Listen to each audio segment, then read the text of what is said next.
সারা বছর অনেক লেখাপড়া করেছেন। কিন্তু আপনি কি জানেন পরীক্ষার খাতায় একজন শিক্ষক মূলত কি চায়? যেগুলো থাকলে আপনার পরীক্ষায় এ প্লাস সুনিশ্চিত। আসুন দেখি কোন বিষয় একজন শিক্ষক মূলত পরীক্ষার খাতায় চায়। ১ নম্বরে প্রশ্ন অনুযায়ী সঠিক উত্তর। অর্থাৎ যে প্রশ্ন আছে সেই অনুযায়ী একজন পরীক্ষার শিক্ষক যিনি খাতা দেখছেন তিনি কিন্তু সেই উত্তরটা কিন্তু চান। তারপর ২ নম্বর সুন্দর ও পরিষ্কার হাতের লেখা। কথায় আছে আগে আ আ রূপ বিচারি পরে কিন্তু আসলে গুণ বিচারি। তো পরীক্ষার খাতায় আপনার হাতের লেখার পরিষ্কার পরিচ্ছন্নতা দেখে কিন্তু একজন শিক্ষক এর ১ম মনোভাবটা কিন্তু আসলে আসে। তো সুন্দর ও পরিষ্কার হাতের লেখা কিন্তু অনেক একটা গুরুত্বপূর্ণ বিষয়। যদিও গণিত এবং বিজ্ঞান সহ অনেক সাবজেক্টে কিন্তু হাতের লেখাটা কিন্তু ম্যাটার করে না। কিন্তু সাধারণ যে সাবজেক্টগুলো আছে সেগুলোতে কিন্তু হাতের লেখা বড় একটা ম্যাটার করে। এরপর গঠন ঠিক রাখা। অর্থাৎ ১ম এ ভূমিকা, তারপরে প্রশ্নের মাঝের দিকে মূল অংশ এবং লাস্টে একটা উপসংহার দেবেন। তারপর পয়েন্ট আকারে লেখা। যোগ ১ ধারা লেখার থেকে পয়েন্ট আকারে লেখা কিন্তু নাম্বার পাওয়ার জন্য কিন্তু খুবই গুরুত্বপূর্ণ একটা বিষয়।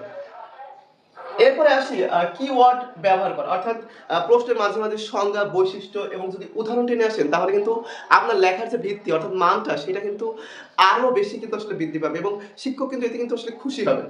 এরপরে প্রাসঙ্গিক উদাহরণ অর্থাৎ এই ক্ষেত্রে কিন্তু বইয়ের উদাহরণগুলো দিলে কিন্তু সবথেকে ভালো হয়। এবং ৭ নম্বরে যেটা আছে বানান ভাষার শুদ্ধতা। তো অনেকে আছেন যে পরীক্ষার খাতায় লেখেন কিন্তু ১০ টা ওয়ার্ড লিখলে কিন্তু ৫ টা ওয়ার্ডই কিন্তু আসলে ভুল থাকে। তো বানানের দিকেই যদি একটু দৃষ্টি দেন এবং পরীক্ষা শেষে যদি আরেকবার রিভাইজ দেন তাহলে কিন্তু আপনার অনেকগুলো ভুল কিন্তু সমাধান হয়ে যাবে। এরপরে প্রশ্ন অনুযায়ী সময় পরিমাণ।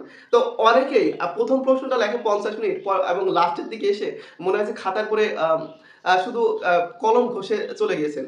তো ১ম প্রশ্নটা অনেক সময় লিখলেন কিন্তু পরবর্তী প্রশ্নগুলো কিন্তু খুব ছোট করে লিখলেন বা শেষ করতে পারলেন না।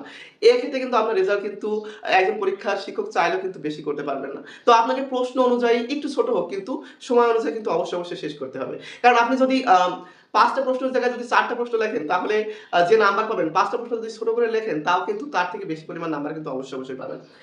এরপরে আসি চিত্র, চার্ট যদি প্রয়োজন পড়ে।